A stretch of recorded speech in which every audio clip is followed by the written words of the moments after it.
Well, hey everyone, and I hope everybody's been having a good weekend, and thanks for being with us this weekend. We're going to kind of take a break from our series that we are in right now, How to Get Through It, and we'll pick up with that next weekend. And we're going to do what we began kind of midway through this year, taking the second Sunday of each month and kind of putting in a series within a series each month, and just kind of dealing with this idea of anxiety and depression, and how does God speak into that, and moving forward, how do we as a church? It's kind of one of those subjects again that we have kind of not spoken into enough as a church, and there's a lot of ideologies, there's a lot of thoughts out there about when I have struggles, or I'm dealing with anxiety, or I'm depression, or even suicide. So the second Sunday of each month, if you're new with us this weekend, then that's what we're doing. And being this is the second Sunday in October, we're going to continue in this series within a series. And what I want to ask, and I want to begin by just saying, have you ever asked yourself, or have you ever said to yourself, that will never happen to me? That will never happen. That maybe happened to you, but that's never going to happen to me. I think we probably have all said that sometime or another. I know all throughout the church I've heard at different times speaking on different subjects, and specifically when we talk about sin, people say, well, that, a weakness for myself, or that's a weakness for that individual, and then hearing someone say, well, that's just not a weakness for me, or that'll never happen to me, or I'll never let that happen to me, those sort of statements like that. And I kind of want to build upon that this weekend with that idea of thinking about the subject of anxiety or depression, or even in suicide, that'll never happen to me. Maybe individuals, you probably do, that are struggling with, or have struggled with, anxiety, or battling through depression, or maybe family members, or maybe yourself that have dealt with an individual that has made the decision to take their own life.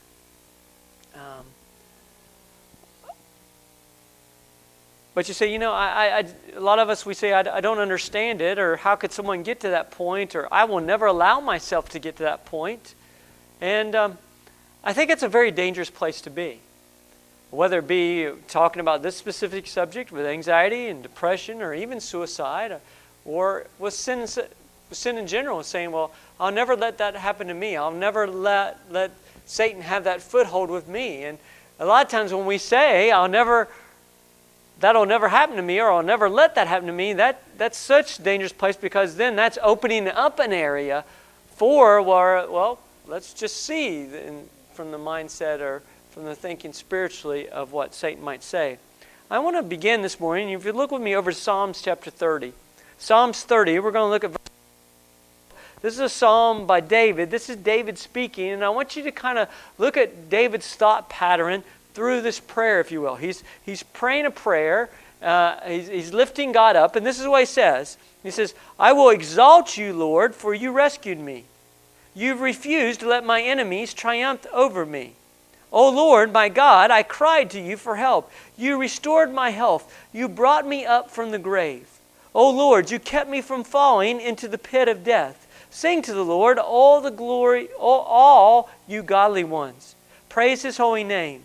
For his anger lasts only a moment, but his favor lasts a lifetime. Weeping may last through the night, but the joy comes with the morning. When I was prosperous, I said, nothing can stop me now. Your favor, O Lord, made me secure as a mountain. Then you turned away from me, and I was shattered. I cried out to you, O Lord. I begged you, Lord, for mercy, saying, what will you gain if I die, if I sink into the grave? Can my dust praise you? Can I tell of your faithfulness? Hear me, O Lord, and have mercy on me. Help me, O Lord. You have turned my mourning into joyful dancing. You've taken away my clothes of mourning and clothed me with joy, that I might sing praises to you and not be silent. O Lord my God, I will give you thanks for everything. Now this is David lifting up a prayer to God. And what I want to draw our attention to, in the middle of this prayer, David he kind of has a lapse, if you will. In other words, David, he's feeling confident. Listen to these words again. He says, when I was prosperous, I said, nothing can stop me now. In other words, David, when he really senses that God is moving in his life, when God seems to be really present, not that he wasn't, but it just appears to David that God is really on his throne, that God is really present, that God is moving in his life, that nothing can happen to me. That I am on the top, I'm on the mountain. He says, made me as secure as a mountain. In other words, I'm on the mountain. I'm like a mountain. Nothing can move me. I believe if we read into this a little bit, David is saying, nothing can happen to me. Nothing's going to happen to me. I'm not going to fall. But then he goes on to say, then you turned away from me and I was shattered. Did God turn away from David? God didn't turn away from David. God was right there all along. Now there's some sin that David had to deal with all throughout different times of his life where maybe David felt like that God had turned away. That God didn't turn away. God was there. God still had his plan. But David had reached a point where he felt like nothing would ever happen to him. And I want to just stop right there because what I think for a lot of us, that's a very dangerous place for us to be. That that's never going to happen to me. I will never get to the point where, maybe they're struggling with depression, maybe they're struggling, but I will never get to that point. Or, someone, suicide, I'm never going to get to that point. And I just want to frame this for all of us, that is a very dangerous place to be. And we are leaving, whether a crack in the door or the door wide open or whatever it is, for Satan to actually walk through. So I want to just kind of break this down into two areas. I want to kind of just give us kind of some red flags, if you will, some ideas for us to be aware of, where just ideas where maybe we might be on the verge, whether we're struggling with our mental health or just the heightened awareness of that. So I want to lay out some things for us for us to concentrate on, and then after that I want to just put in some life application for you and for me, some things that can just buffers for us, so we can just intensify, or it can help us to fight off this idea of this will never happen, specifically dealing with anxiety and depression and even leading into suicide. Just some things we can put into our lives to help us. One specific thing that we'll deal with at the end of life application. But the first thing I want to deal with is just some red flags, if you will. It's just some things that for us to be aware of, dealing with anxiety and depression, struggling with mental health. First one is, if you find yourself struggling with low energy or always tired. Now, there could be multiple things that are bringing that about. But that's just, if you will, red flag number one, or just something for us to be aware of. If you find yourself in life just always low energy, always tired, that's a place for us to be leery of. Another place is destructive self-talk. In other words, you say things like, you come to the point where I'm just worthless. And you find yourself just kind of beating yourself down, and when you're in your talk to yourself, it's just kind of destructive, and your mindset is just really destructive. You think, well, I'm unworthy to and all these different things, and you just kind of beat on yourself. That's a red flag.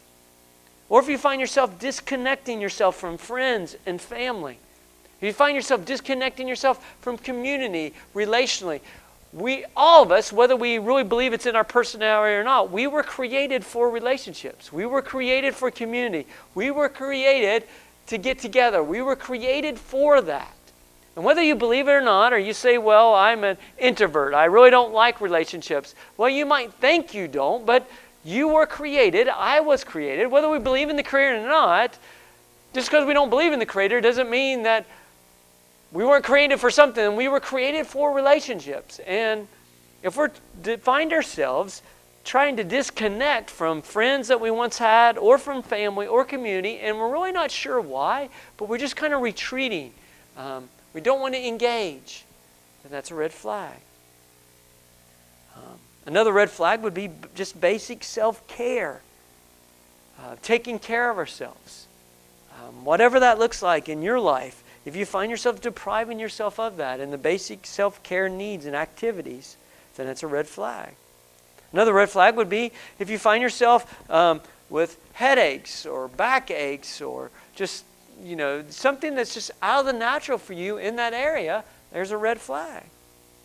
Another red flag would be something that you used to enjoy, a fun activity, whatever it is, whether it be hiking, fishing, just getting in the car and driving, or going for a run or a walk or a bike ride, or putting a puzzle together, or reading. Whatever you find yourself not wanting, or you don't enjoy what you once used to enjoy, that activity that just brought so much enjoyment to you, you just don't want to engage in that anymore. It just doesn't bring fulfillment to you anymore. Now, it might be in a season of life that maybe you're just in a different season, and therefore what's something that used to bring enjoyment to you doesn't anymore. That's very possible. Again, these are just things for us to be aware of as we say, well, that'll never happen to me. Or if you feel that it is happening to you, that you can just be aware of some red flags, again, if you will. Another red flag is you no longer desire to eat. Whatever that might be, you find yourself not really wanting to eat anymore. Or maybe the opposite. Maybe you find yourself wanting to eat all the time. And you just know that's out of the norm for you. And then another red flag would be that you find yourself disrupt even your sleep pattern. Whether you're wanting to sleep all the time, again, these all can kind of just build on one another. Or you're not able to sleep at all. Just something out of the norm. All these are red flags. And again, the reason I go back to these is because to make us aware of how things can weave themselves in. We can say, well, that'll never happen to me. I'll never allow myself to get there. And the next thing we know is we're there and we go, how did I ever allow this to happen to me? How did I ever get here? And the red flags might have been there all along. They might have been just popping all up saying, hey, turn course, or you need to get help, and all these things. And then finally we reach a point, we say, well, how did I get here? Well, if we look back, we would have seen through that. So again, these red flags that I'm giving to you, these things I'm giving to you, just help us to give us awareness. Specifically in this big idea of dealing with anxiety and depression. Now, with all that excitement we just talked about, what do we do with it? Well, in the time we have left this weekend, I want to deal with one big idea, one life application, something that you can hold on to right now, that you can apply to your life right now. And that is rest. Rest. And some of you might be saying, rest, we've been in the middle of a pandemic. For some of you, maybe you felt like you've had to be locked up in your house or wherever for so long, and you're just chomping at the bit to be doing something. But I want to throw this out, this idea of just rest is allowing yourself, allowing your mind, allowing your body to rest. Early on in my life, early on in ministry, it's just, I used to use the excuse, it's just the way I'm wired, and maybe that's correct. Maybe I am wired that way. I from a very young age, I have been one that loves to work. I love a lot of times to work outside. From a very young age, I used to mow yards, and I used to spend time with my granddad and work outside with him and cut down and split wood and cut down trees and mow yards and just spend some time working in the garden and all those different things like that. And over the course of my life, I find myself in that situation. I love to work. But as much as I love the work, if I'm not aware of where I'm at and that, I will go too far. And there's a multiple times all throughout my life, specifically in my career, where I reached a limit where I was taking it too far. And in fact, there's been different times in my life, and one specific time I know of where if it wasn't for a group of men that actually pulled me aside and took me out to lunch and said, Jonathan, if you continue down this path, you're headed for destruction, is what they told me. And I had to start through mentoring and listening, starting to put buffers into my life that even to this day that I continue to live by, and sometimes I forget about them and have to re-implement them or go back and reapply them to my life to continue to have balance in my life, to continue to rest. There was a time period in my life where I went almost 3 years without ever taking a vacation. Now I know, don't send me the emails, don't send me the texts. I know that shouldn't take place. I realize that. But I share that with you because I would dare say that I bet a lot of people, maybe it's not about work, but something else in your life is at the same point. Where you don't rest, you didn't rest. You don't allow your mind to rest. You don't allow your body to rest. And so I just want to give us some ideas that you can immediately start to apply to your life on to rest. To start to put those boundaries in place to rest that I believe helps us to acknowledge and to kind of be aware of the red flags that I mentioned earlier. First thing is take some time just to and again, you don't have to do all these. There's just throwing them out there. Is take some time just to be in solitude and be quiet. Now, not everyone likes to talk. I like to talk. Obviously, I like to talk. Sometimes I talk too much. And when it comes to God, sometimes I talk too much. And sometimes I just need to shut up and I need to listen. And sometimes I just need to stop, and maybe it's not necessarily listen to God, but just listen to what's going on around me. So I've found it's very helpful for me to be able to get out, whether it be to go on a run or to take a walk or a hike or just to be present, just to stop and to be quiet and not to have the TV on and not to be listening to any music and not to be flipping through my phone and not to be on my iPad, but just to be quiet and just let my mind to be quiet. Allow yourself to do some unproductive things. Allow yourself in this time of rest just to do some in other words, you just do it to do it. There's no end game in. You're just doing it. It's okay to do it. A lot of times we say, well, there's got to be a defined end to it. There's got to be a reason why I'm doing what I'm doing. No, there doesn't. Whoever taught us that and why? There doesn't have to be. So allow yourself to do some unproductive things. Now, this next one, I'm going to throw it out there. I'm not very good at it. In fact, I'm horrible at it. But you might find yourself that this would be helpful, would be take a nap. Yeah, take a nap. Now, some of you are really good at this. Some of you, every weekend at about 10 o'clock, you find yourself are really good at taking a nap. You're really good. Some of you right now online with us, you're already applying this to your life. You're taking a nap. But take a nap. Take a walk. Allow yourself to get out and take a walk. Just to breathe in, to see, specifically right now here in October, to see the trees changing and the different seasons and all that. Just to get out and take a walk. Just to breathe and to really breathe, to allow yourself to breathe. Give yourself permission not to respond. There's this thing we talk about in texting and messaging, is that, hey, why you been ghosting me, or I get ghosted, or different things like that. Allow yourself not to respond. Not everything requires a response, whether it be on social media, whether it be on a text or an email, whether it be even if you walk by and you hear a conversation, or if someone's sharing something with you. Not everything requires a response. So allow yourself permission not to respond. Maybe exercise with, again, no agenda and goal in mind. A lot of times when we do exercise, we think, well, I'm exercising for this specific reason. Well, why not just exercise for no reason at all? Just because it's something you want to do.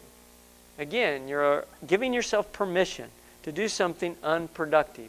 You're doing yourself permission to exercise with no agenda, no goal. Who cares what happens? I'm just going to go out and ride or work out or take a run just to do it.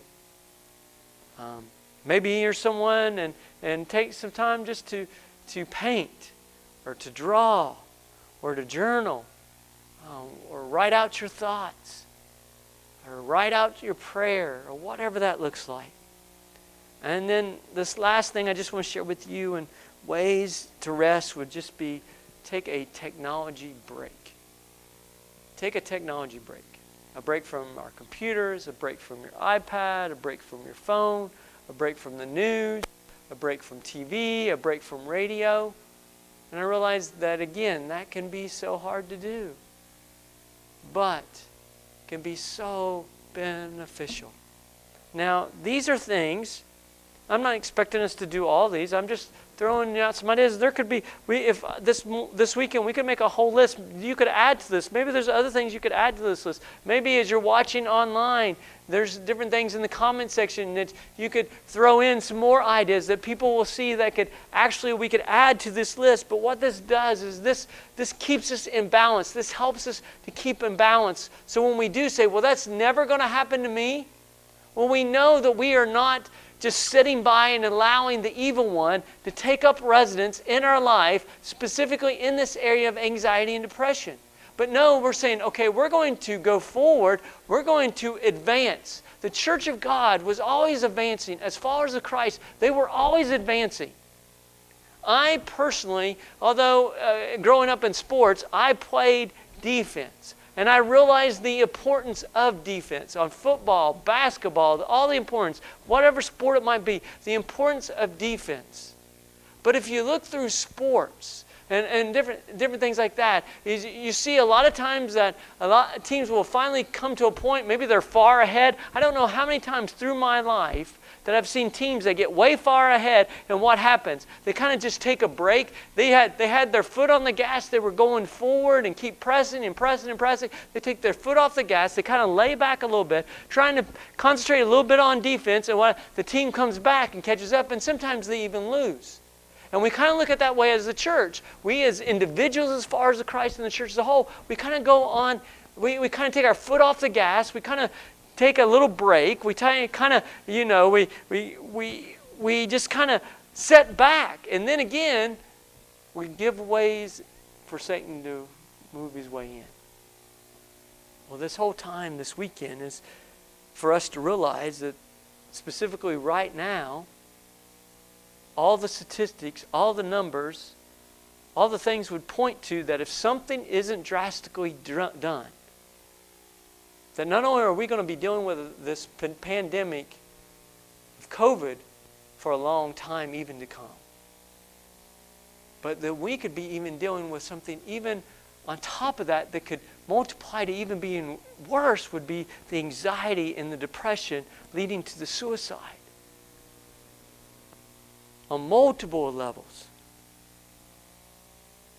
So instead of sitting back and waiting or saying, well, that'll never happen, or I don't think that's going to happen, or that'll never happen to me, that might happen to someone else. Instead of sitting back and waiting for it to happen and then kind of coming up with something, how about we advance individually and corporately as the church and advance and press on? And the things that we've talked about this weekend are just things that to help us to acknowledge that maybe I'm on the verge of this, or maybe I'm very closer than I thought to these red flags, and maybe I just need to rest. I need to rest.